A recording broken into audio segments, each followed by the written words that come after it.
Welcome, everybody, back to Cats coverage. We are here to recap the CBS Sports Classic where Kentucky got the win over number 9 ranked North Carolina in Atlanta. Some call it Catlanta. They won against the Tar Heels in an on the road environment, in a neutral environment where Kentucky and North Carolina fans were just battling it out in the arena. The game before, Ohio State and UCLA had absolutely no one, and it was a battle of the blue bloods after. But ultimately, Kentucky came on top as the top blue blood, kind of stand their ground. So, Michael, you were in attendance for the game. You actually kind of got a lot of TV time. I think a player ran into you, maybe I catch some of the balls that came off the court. You got a lot of TV time in that bright blue. I did notice you had North Carolina colors, but I wasn't gonna hold that against you. But I could see you all over the TV. How was the game? And your trip down to Catlanta? Yeah, man, that Fox 56 polo I was wearing must have been a little magnet because I think it was RJ Davis ran into it was like it was me and then uh, uh Lindsey Goff from KYT and then Kent Spencer from Louisville and then Kinsey Lee from uh LEX. And so it went like Kinsey got hit by RJ Davis and then Armando Baycott comes between me and Lindsey and then Reed Shepard comes right up to me. I'm like, bro, what is going on? And then there was another player that almost hit us. I'm like, we were in the danger zone a little bit. I haven't gone back to the replay, but I guess they Nestler said like, oh, wouldn't want to be one of those photographers or something. I think he said something like that during the broadcast, which is funny. But yeah, man, it was sweet. You could tell the arena was sleepy for sure. I mean, it was still packed for that first game, but it was just kind of sleepy. And then once that ended up, and that was a good game too. Oh yeah. Then that man, that second game, that place woke up. That was it. It was like it was just like the Champions Classic, where it's like both those fan bases were just like pumped up. Every single bucket they were screaming. It was almost a little bit better, but that's what I talked about in my post game story. Was like this felt just like the Champions Classic. Walking in, seeing the first few minutes of the game, it was just like that. But unlike the Champions Classic, the game was tight, and they didn't make enough plays down the stretch to go win that game. The Cats, and this time they did. Man, it was impressive. It was a good win for the boys. Definitely. And so I, of course, did not make the trip down. We had Jordan for our site going down there. So I watched it from home in the comfort of my living room. And I got to say, them boys put on a show. That was one heck of a game all the way to the final minute until one of the all-time worst endings to a great game by the Tar Heels. He threw it off the guy's back, and Kentucky kind of caught a break for a second there. But from my perspective of watching it at home on my TV, it definitely felt like it didn't feel like a middle of December. It felt like a February, March, maybe even a tournament game, something that these players were competing for besides a quad one win. Is that how it felt in person too? I know there's quite a bit of people there. Dude, that was an Elite Eight game. Yeah. That was 100% a tournament game. It could be a Final Four game. Hopefully for Cats fans it is. Hopefully they get the same result, but it was 100% a tournament game because Carolina, especially when they have a big like that, they're going to go far. And I really thought that. Sorry for the noise around me. I'm actually in an airport right now. But uh, when you got a big like Baycott, right, and you could tell that second or third possession of the game, they dumped it down the Baycott, and then Baycott had a baseline spin move, and there was no double that came in. And Baycott, that was easy money. I think it was on Trey. And I was like, or it was on Aaron, but either way, it was easy money. I was like, bro, if they don't double this, man, it's over. Baycott's gonna get anything he wants, and that's what we talked about on the pod. Last time they played a big time big, it was Hunter Dickinson who, got 27. At least they crashed. In that game, those guards all crashed the paint whenever Hunter got that ball up in Chicago, and they did a pretty good job of not letting him get into his post moves. But he still just kind of was active on the glass and got a second chance points, got 27 points, especially at the line. He was a good free throw shooter. Really impressed at the adjustment that Cal and coaching staff made in this one. They did not let him cook. They sent a double right away after that first bucket. Every single bucket after that, through the rest of the first half, was immediate double. And I don't remember how many points he had at halftime, but it wasn't much because he also got in foul trouble. He got those two fouls, was on the bench. That was a big, plus for the Cats. They needed to do that. But then Baycott kind of got going for a little bit there in the second half. overall, really impressed by how the Cats defended Baycott and not let him cook.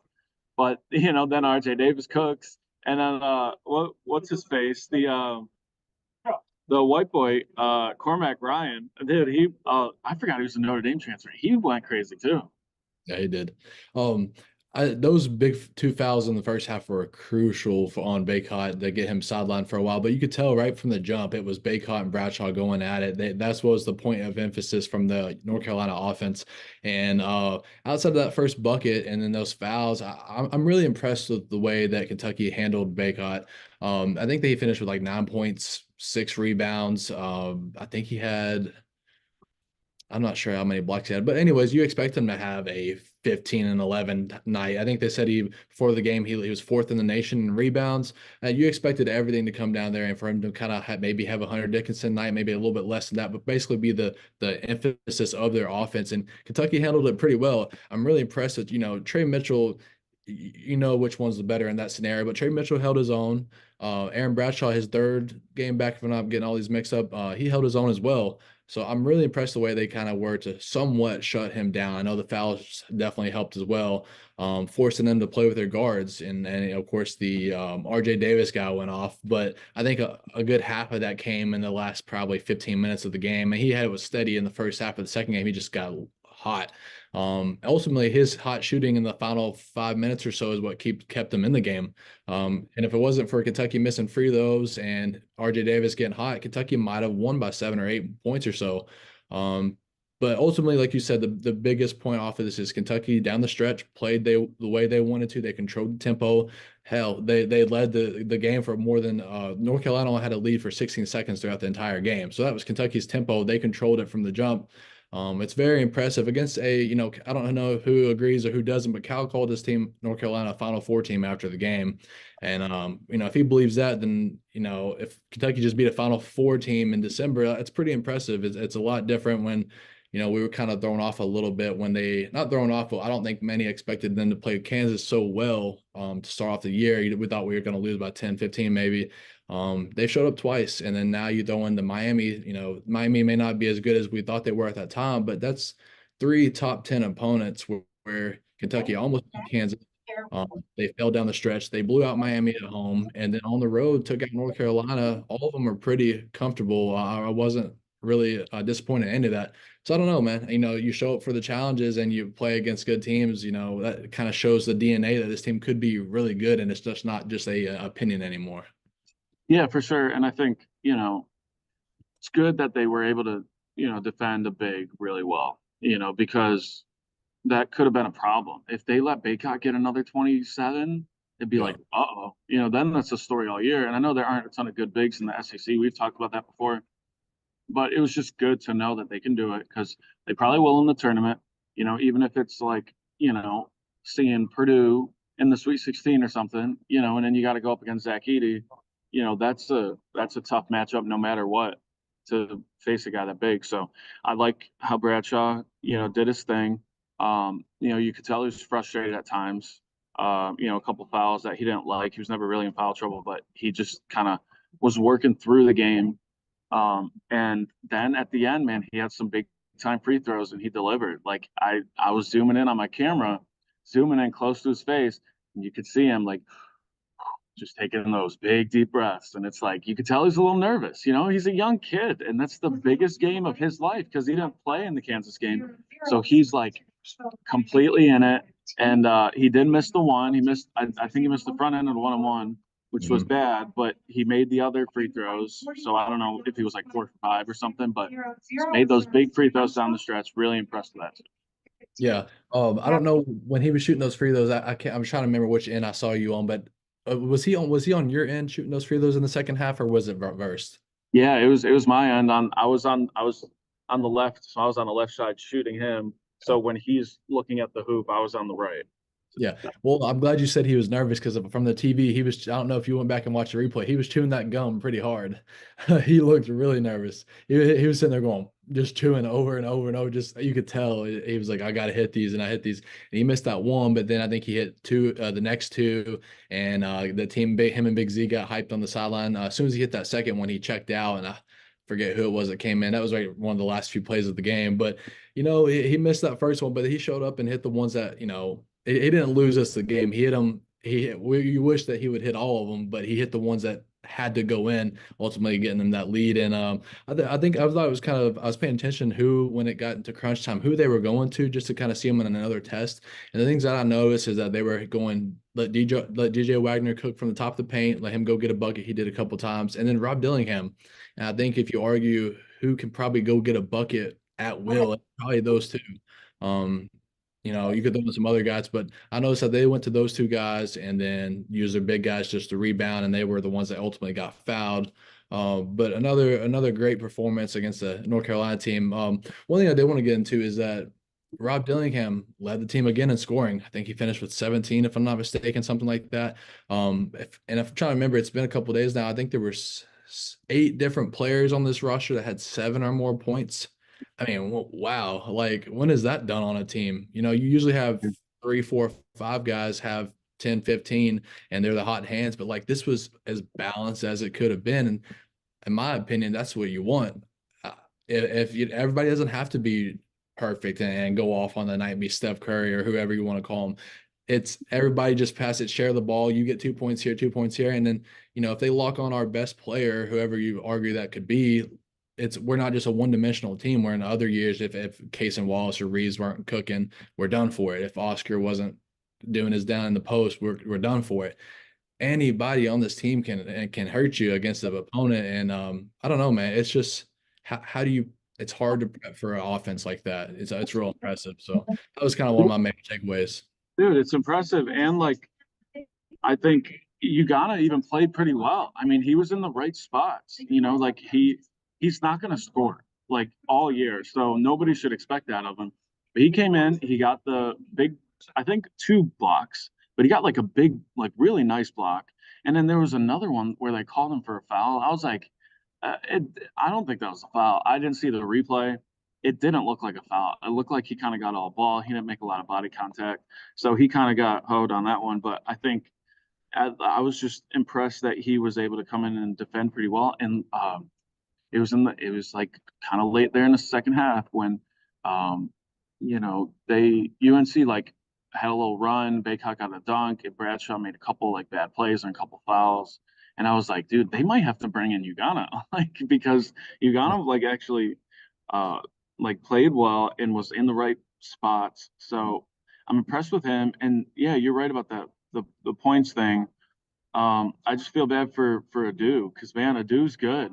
Yeah. Adu can defend and he can still put the biscuit in the basket. I mean, if he had more opportunities, he would be a really good player. 4 blocks for Adu and 3 for Ugana. That's really nice. I mean, I think in 9 minutes too, 9.5, 9:40, he gets 3 blocks.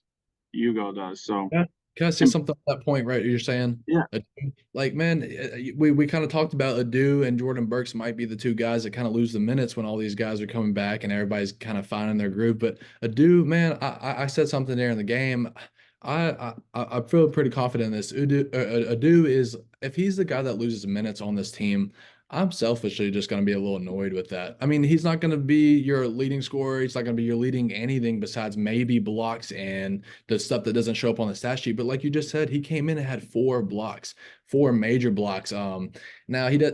You can't compare him against the Baycott or someone like that, but like he's the one on this team that will go in the post and bang with you and take an elbow to the face and still be standing. And that some of that deserves some credit. The effort guy, the energy guy. Again, I'm not going to lead you in any really categories, but he's the guy that's going to come off the bench and immediately make an impact and more of the banging in the post, the hard plays. And I don't know, man. I sure hope Adu's not the guy that loses out. I think he comes off the bench and he provides great value, even if they're in short spurts. He's a guy that can play multiple positions. And, if he is that guy this year, I would push him to go transfer and go get your minutes somewhere else because it sucks that you have such a talented roster that you've got to kind of play behind. It's one of those Kentucky things. But, man, I think Adu needs more of a leash, but I hope he finds his way. Yeah, I mean, I think Adu would definitely get more opportunities next year. I like the recruiting class coming in, but it seems like there is a big role for Adu if he comes back. And that'll be an interesting decision for him because he could get a big role, a bigger role elsewhere. But if he wants to stay here, play at Kentucky, play under Cal, I think Cal would give him the opportunities next year, with, I guess Quaintance, and then maybe Hugo starts next year, maybe. I mean, but Adu would definitely get minutes there. And then you got Boogie and, the other kid, the other good freshman coming in that other guard spot. But yeah, man, I just think he played better than Justin Edwards did. I mean, I don't love what I'm seeing from Edwards. I like him. I love his body. Um, but he's figuring out what he's gonna do for this team because like DJ and Rob were both awesome. You know that they have to be out there at the end of games. And then you kind of have Trey and Aaron both in there. That's great. It works really well. So who's that fifth guy at the end of games? I mean, like, is it Reed? Is it Antonio? It wasn't Edwards. Edwards didn't play at the end of that game. He only had 12 minutes for the whole game, and I was fine with that. Like it just made sense to have him on the bench. So uh, he'll figure it out. He'll have his games, but he's definitely, as of now, he's not like the top five pick that people were kind of projecting him to be. He'll figure it out, but there's just too much talent on this team for him to really have the role that would let him thrive and become that top five pick. And maybe he still will, but I do like him. It's just there's only one ball, and there's only five guys that could be on the floor, and some of these other guys are just playing really well. You got to have the ones that are being productive for sure. And Edwards is not giving us production that we want him to have. I completely agree with that. When I was going back and watching the replay, I did kind of track down of who the five that were in. And in the final 3 minutes of the game, at first it was DJ Wagner, Rob Dillingham, Reeves, Trey Mitchell, and Bradshaw, which I could see that, yeah. And then when it got to the under the 30-second mark, Reeves came out and Shepard came in for him. So you kind of, if that gives you an idea of kind of, like you said, Justin Edwards was not in the final 3 minutes of the game. It could have been longer than that, but I was watching the last 3 minutes, and I think they take out Reeves because he's more of a scorer. We had the And points with, Reed's defense. Yeah. yeah, Reed's defense, ball security. He's the guy that throws the ball in. You got to get the ball in to, you can have the score out on the court, but if you can't get the ball in, Reed's your guy to get the ball in. So I think that was kind of why he came in the last 30-second free throws. Especially I think that partly came because they were up. That's why Reeves we didn't need points. We just kind of got to stop them from getting points. But yeah, man, Edwards, he's not been awful. He's just not been the top five pick, like you had just said. He's not been the starter worthy to me. I don't know. That's a whole nother thing I could get into, but I hope that Justin Edwards gets things going at some point, Yeah. man. I don't think it's worth it getting into it because he'll figure it out. He's going to have his games. I mean, he even like, maybe out Louisville, he's going to drop 20, or something. He'll have a game, Illinois State, he'll drop 20. Tone's about to go. He's got to get like 40 in that game. I mean, come on, he's got to go crazy against them. We'll see. That'll be a fun one to be at. But they're all going to rotate, right? They're all going to have their big games. Cal said after the game that he liked how Edwards played, and I was like, I mean, like Edwards also defensively, he was on Ryan Cormac Ryan, and there were Mhm. multiple times, man, where he was like sagging off. It's like, dude, this white boy can shoot, like get up in his grill. He had four threes, and like it felt like all four of them were on Edwards' head. I mean, Edwards was sleeping. He was playing too far back, and you just can't. You got to know your assignment at that point. So, and I saw a couple times after one of them, Cal pulled him, and Cal yelled at him on the bench. I was like, yeah, you should like get up on your man. So that's another point for Edwards that he'll figure out. But I really like DJ, man. DJ facilitated. How many assists he had? Five, 14 and five. And he had that nice and one late in the second half. I really like Wagner, man. I think, we were a little nervous at first, and then gets the injury. He's Mhm. coming into his own. And if him and Rob keep playing like this, I mean, that's like we talked about that backcourt. Like that's the That's got to be the best backcourt in the country if they play like that. Oh yeah, yeah. And DJ over the last few 7 games or so, handful of games. He's getting to what we thought he would be. He had that slow start to the beginning of the year. That's a lot of freshmen. He is who he's going to be. If anything, he's going to get better and better. I'm fully confident in him now. And it's a funny thing to think about. I just thought of he's only like what 3 games off an ankle injury, so that's kind of cool to see. He's back. He just won SEC Freshman a week, kind of against North Carolina. Um, but I don't know, DJ Wagner, Dylan, the part you just said about Dillingham.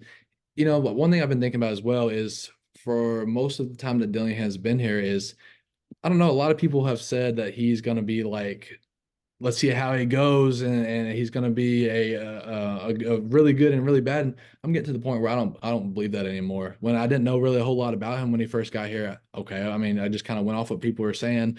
I've seen some highlight tapes of him doing me ball, but man, I think that Dillingham has been great here. He is. People worried about him, how he'd fit in with a sharing the ball system that Cal has, where everybody eats. He's been phenomenal. There's been plenty of times where he says, Cal said he subbed himself out in games. He has, as far as I've heard, he's not asked for anything about starting. He's fine coming off the bench, and he plays a lot of minutes. He leads. I put out another stat. He was the second. He has the second most points on this entire team. Out of all the 10 games that they played, he has the second most, right behind. I think it's Reeves. I'm going off of memory. But Dillingham, he I'm beyond impressed of what he's done here. Just in terms of he buys in, he now you have a couple of shots here and there, but like that's in my opinion, that's being picky. He does a lot more good than bad. And I don't know. The Dillingham show has been fun. It's been exciting. I've been not very picky from I don't know. What I'm trying to say is I enjoy it, and I think he's great with this team, man. Dude, I love him. And like, I'd say this every week. I'm not a Cats fan. Like, I'm not a Kentucky fan. But what I do really enjoy is like his thing with John Wall. It's awesome. Like he like high fives them. They're talking during the game. I was getting an ISO of John, and then like Dilly runs by, and then John's like, "Hey, check out his kicks. Check out his shoes." He like points at him, and I thought that was cool. They're laughing together. That's really cool. It's cool that John's around. I don't know if yeah, I don't know if Cal brings him into the locker room to talk to the guys. Hope that'd be cool if he did. Yeah. But either way, like that's cool, and I like Dillingham a lot. What I did want to ask you is, I saw a tweet. It might have been it might have been your boy Jeff Goodman, or it was Rothstein that said like Bradshaw's this team's like best long term prospect. Now that we're seeing how he plays, like the dude's for real. He's got to be a lottery pick. Dillingham's also a lottery pick. Like if you're an NBA team, and it just depends on team fit or whatever. But which one gets drafted first? Like which Kentucky guy gets drafted first? Is kind of like the interesting question. And obviously we don't want to think about that now. Obviously we want to focus on the season. But it's kind of a funny thought because Bradshaw's for real, man. He's good, but Dillingham's also for real. And this buzz about Reed getting picked like top 10, I'd like, come on, chill. Like, let's. It's already starting to drop now. He's in the 15 range. It's kind of dropping off a little bit because his reduction's going down. Listen, I see DJ being a first round pick, and then Edwards. Who knows? NBA team will just take a chance on him, or maybe he comes back to school if he keeps playing like this. Who knows? But I would say, I mean, I'd probably still go Rob because that Kentucky guard pedigree is just a real thing. Rob can go in and be an all star in the NBA, but I like Bradshaw a lot too. Who'd you pick first? Off this team, that's a good question. Today, I'm probably going with Bradshaw. Mm. I think I'm going with Bradshaw. I know it's very limited production or sample size, but it's been great in the time that we've seen it. I would like him to bulk up a little bit more, but he seemed to be just fine against Baycott, who's a lot bigger than him. Yeah, I think that's what I'm going off of. Right now. As of December, whatever date is about Christmas, December 19th, I'm going Bradshaw. But what you had just said, you said, I thought it was real interesting. You said Dillingham, it might be a lottery pick, or it could be a lottery pick. He's coming off the bench. That's crazy. Imagine, like I'm not saying I agree with you. I like that opinion, but like, has there ever been someone been a lottery pick off the bench? Like that's mind blowing to me. I just thought that was a good little nugget there. That's like, wow, is that gonna happen? Like that's kind of cool. Yeah, I mean Booker and Shea. which is what. So if your question is any other school, no. Like we've talked about this Yeah, before, coming off the bench at Kentucky is not a bad thing, yeah. and you still get an NBA. So I think Dillingham knows that. He's embraced it, right? He knows, and that's probably the biggest thing Cal pitched him on. It's like, look at D Book, look at Shea, look at Tyler Hero. Like this works. Don't Oh, yeah. think it's a bad thing. It's a good thing. He's the first one off the bench. He only played 24 minutes. Rob did. I figured he might have played more, but And led the DJ team. played DJ played 34, man. Yeah, that's awesome. And it's nice that Trey's minutes are going down too. Give him a little time to sit on the bench. Aaron played 20, so only 32 for Trey is good. You don't want to overwork him, keep him fresh. So that's all good too. Yeah, and like you just said, and now with Ugo back, I mean, he's the last guy on the totem pole of those big men, in my opinion. But like, that's another guy to go give them guys a break, give them a breather. And man, it wasn't amazing, but like in his 10 minutes that he came in, he had 3 blocks. I think you said. Like, what's that? That's right off the bench, a little 10-minute break for our other guys, get you roughly 2 or 3 blocks, couple boards. Like, that's a good guy to have off the bench. I'm glad we got another piece back just to build this team up. Um, but yeah, man, I was really, really impressed. And yeah, to see John Wall there, I've noticed he's came back a lot more this year. Normally we see him in that Champions Classic, he's a couple home games, but like I don't know if it's just Kentucky's fun again. We got a good team now. It's not miserable like it was, but Well, like it's just because he's not playing now. So yeah, that's yeah. Is he on any roster at all right now? Yeah. he wouldn't be coming around this much if he was. Yeah. But he's seen a fun team, so that's for sure. And I love it, man. I love it that he's back. yeah, I think it's cool. And um, I was about to say something. I like, yeah, man. I like to say. Oh, I was talking about Z. I, I, I don't see it with Z. I mean, of course, it would help to have him. It wouldn't hurt, but they really don't need him. They could redshirt him, honestly, and Yeah. because especially if Hugo plays like that, you don't need him to score. Like Hugo was a legit rim protector, so him and Aaron, and then you got Trey playing the 4, or he can play small ball 5. That's really all you need. You don't really need Z. It would be fun to see him this year if he comes back, but he really could be redshirted. I don't know, but I was really impressed with Hugo. That was one of my big takeaways. Yeah, I've started hearing kind of rumblings this week that Z, he's coming back next year. I don't know. That's not reporting anything, but like, just like you said, you don't need him on this team. I mean, really, you don't. We've got more than enough. Gratefully, we've got more than enough. This team's a top 10 team right now with Z not even touching the floor. I don't think he would mess anything up if he came in, but things will change a little bit. And my take is you don't need him. So like if he was to come back, okay, that's plus whatever it is.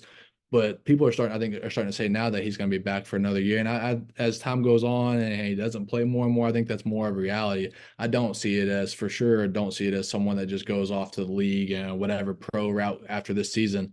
But yeah, I'm confident in banking a second year from Z and basing him being here next year for sure. That's what people are saying right now. Yeah, because like you could just redshirt him or not. It doesn't matter for the redshirt, but there's no real role for him. Like Bradshaw is going to get all those 5 minutes, and then you bring in Hugo for the defense if Bradshaw gets foul trouble. Like I, I mean, you'd rather have Hugo's rim protection in there, like than Z if he can hit threes. They're saying he can hit threes. It's like, well, you don't need him to score. You don't need your center to score at all. Bradshaw's going to get his points, and that's it. So I would, and like Z's not.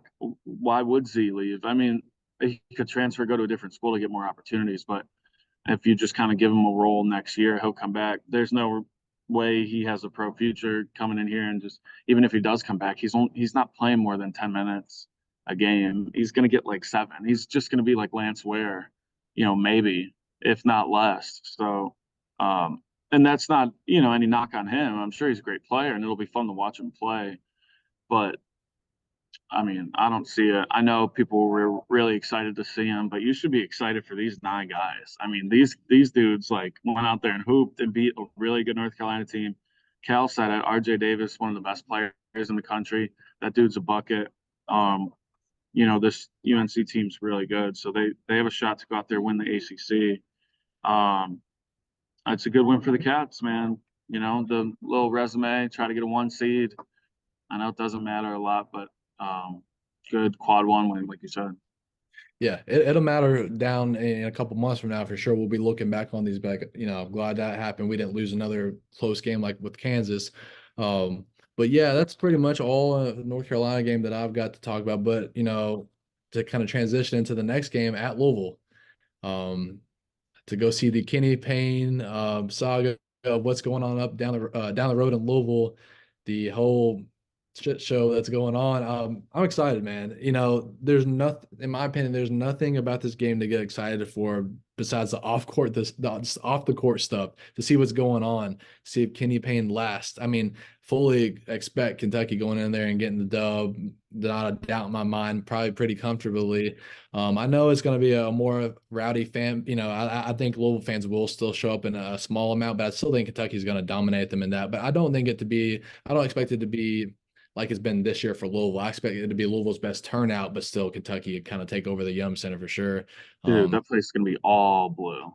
That entire place is gonna be What would blue. you give a percentage if you had to guess like right now? At least 75, 25. At least three quarter. At least. I mean, that place is gonna be all blue. Yeah, you'll get your diehard fans that want to come out, but that whole city is Hurting. gonna be blue. It's gonna Yeah. be blue. And yeah, they are hurting. They're sad. I mean, I saw someone say get Bill Cronin in there. UCLA's coach, bring him back in. He spent time here. He's got connections here. That's like a brilliant, brilliant move. If they could pull it out, I don't see him leaving. Why would he leave the sunshine in UCLA? I Yeah. mean, he's got a machine going, not a machine, but he's got a good thing going there. That would be a huge hire. I'm trying to think of some other big hires. I mean, Yeah, for you. I don't know. I heard this on another show. It was one of the Phil 68 shows. Now I don't know if all the technicalities and logistics make this work. And they actually gave a point of why it didn't work, but they would like to see it. And when they said it, I agreed with. I think it was Jeff Goodman that said it, but just hear me out. I just because this rivalry is better when both teams are good, and I still want them to both be good, but Kentucky still win. I don't want Louisville ever to win, of course. But what about a Bruce Pearl? Like him and Cal hate each other. They gave a point of why it wouldn't work. Bruce Pearl probably is sitting pretty comfortably. They got good NIL money down there. It's Auburn, you're a football school, kind of that thing. But man, I truly think Louisville would get around behind a Bruce Pearl. I think he's that big of a name where he could bring people here, he could get the NIL going, and him and Cal have had beef over the years. And I think in a perfect world, now you got to work out a couple of things, but they could get Bruce Pearl here. I don't know what that contract looks like, but like he gets a good recruiting class, pretty decent. I mean, he's doing it at Auburn right now, and he gets them up and going. I would like to see that, and that's just, That's a but fun one.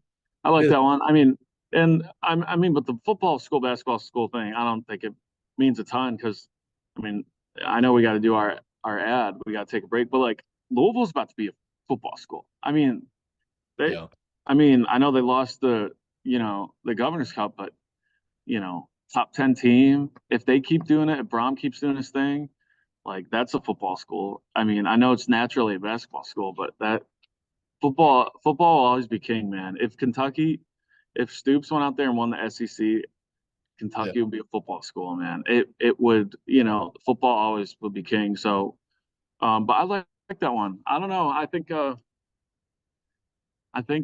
I think Cronin will be good. I mean, um, I'm trying to think. I want to think of some Give me more names. give me a second thing. Yeah, But man, I think Louisville, they are a football school right now for sure. The last few years, but I think they are a school that can be both. And now historically, Kentucky is basketball, but like in recent years, they can. I actually know it's been 1-1, but I think Kentucky and basketball and football can be a both school if you don't count the last 75 years of basketball.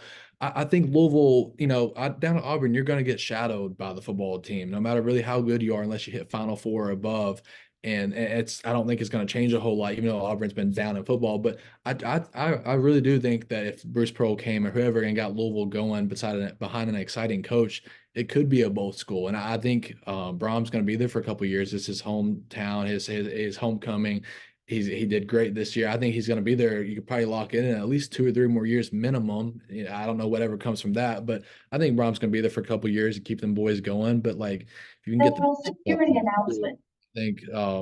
I think a Bruce Pearl or some big personality could get that thing going again. I really do, and I think it could be they could both be competing.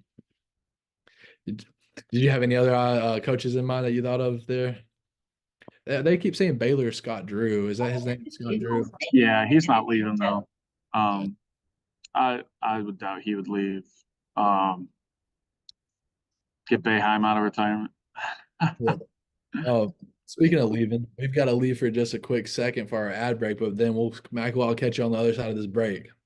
As you guys know by now, we've partnered with BetMGM Sportsbook for this college basketball season. We're going to be using BetMGM lines to make all of our picks and predictions throughout the college basketball season. And we are going to have special offers for you, the listeners, and the viewers on the Field of 68 each and every week during the season. If you haven't signed up with BetMGM yet, use the bonus code FIELD1500 and you will get up to a $1,500 first bet offer on your first wager on BetMGM Sportsbook. Here's what you got to do. Download the BetMGM app. Sign up using the bonus code FIELD1500. Deposit at least $10 and place your first wager on any game. You will receive up to $1,500 in bonus bets if that bet loses. Just make sure you use the bonus code FIELD1500 when you sign up. And remember, BetMGM is now available under one wallet in select states. As a New Jersey resident, this is super convenient for me when I have to go cover games in New York or Philly. When cross the state borders, just log into your existing account instead of having to create new accounts in each state that you go to. And most importantly, I got to let you know, we do have some fun stuff coming up for this college basketball season. Bet insurance tokens, college hoops odds boosts, my personal favorite, parlay odds boosts. So download the BetMGM app today. Welcome back. Thank you for everyone who stayed on the other side of that ad break. Michael, we've got you in an airport, I think. We've got Tim running the show behind the scenes. I'm in my home. I'm not at Cats Coverage headquarters. Mr. Tim, what up? Yeah. Tim, you there? Yes, sir. He's probably muted running the show. But yeah, Michael, I can definitely, you've always had the cool backgrounds this year. You're either at a TV studio, you're at a game, bouncing from games, airport. I'm either at my room. I don't have the cool setup like you do, it seems. But yeah, I love the effort. I love that you're committed. I think people should recognize that you're in an airport right now and you're still made time. You're about to get on a flight to go. Where'd you say? Yeah, I come back here to Lexington, been out of town. It's been busy, man. About to go home for a couple days, then go down to the bowl game for Jacksonville. So it's been busy, man. But it's gotta get back in Rupp, man. It's a few weeks away from Rupp. And the whole court thing was weird. Like They took what's going on? yeah.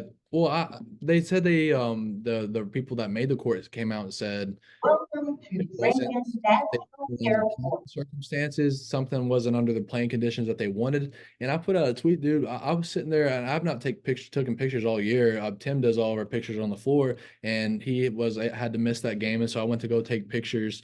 And you know, it was the new court. It was exciting, all that stuff. It looks perfect, if I have to say. But anyways, I was sitting, you know, like you do in the games, ass on the floor, and I noticed that right like a foot out from the 3-point line when they were dribbling and coming over. Like I know you can feel their footsteps usually pretty easily, but like these were so obvious. So like I felt it all on my back, their footsteps. I mean, it was like I remember sitting there like having a big notice of like, man, I can feel everything, but I hadn't been down on the court in a while, taking pictures and things like that for a game. So I remember noticing it, but didn't overthink it. I mean, what can I do about it anyways? Then they came out and said there's some dead spots. It's not under the playing conditions that they want. And I was like, okay, maybe there was something there. But yeah, I think, you know, when they first announced it after one game, the two takeaways were what? Kentucky's 0-1 on this. They lost so bad they got to get rid of the court. But the other one, I think people were like, oh, we're going back for a long period of time to the central bank stickers and the ugly court.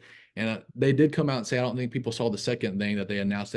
They're trying to get either the court situated or a new court. It's going to still be the same layout and all that, just more, I guess, intact. And now I don't know what I'm talking about when it comes to how a court's built, but we temporarily have the old ugly court. We're not going back here for a couple years and figuring it out, just so fans know we're going back to the court we just had, but it's going to be a more secure and whatever else that goes into that world.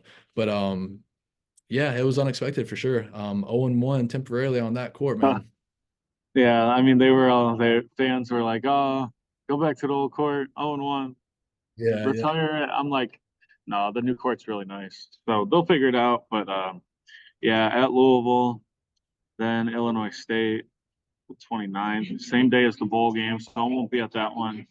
Then Yeah. Florida, then Missouri. So yeah, I'm excited to see this team kind of roll in these next two, and then just start SEC playoff strong. I feel like they could really go on a run and only lose like 3 or 4 SEC games. I mean, they could really win the conference, but A&M's gonna be tough. Buzz and Wade Taylor, obviously Tennessee and Arkansas. So it's gonna be fun. But they should go down the Gainesville, get that win, and then Missouri, that should be winnable. So they could rip off a little heater until they go down the College Station on the 13th. Yeah. Well, from what people have been saying, the SEC is kind of a little down this year. I mean, the SEC has been pretty solid in college basketball for years now, but there's not a team that there's those road games that Kentucky's gonna get a little tested on a Tuesday night or something. But that's just an SEC road environment with a bunch of freshmen. That's something's going to happen there where things don't go as planned when you're the better team. But the SEC is just a little bit down from most years. This is definitely when Kentucky's up from the last few years. This is when you need to capitalize on it. It's been a handful of years since we won an SEC tournament or made it out of the first weekend. So like this it's already laying its path of this is a year to do something in the postseason and especially in the conference. Just assert your dominance that was there in those all the way up to about 2018, 2019 in the conference play. But yeah, like you said, we got Louisville and then Illinois State. That's the first game back in Rupp since the UNC Wilmington game.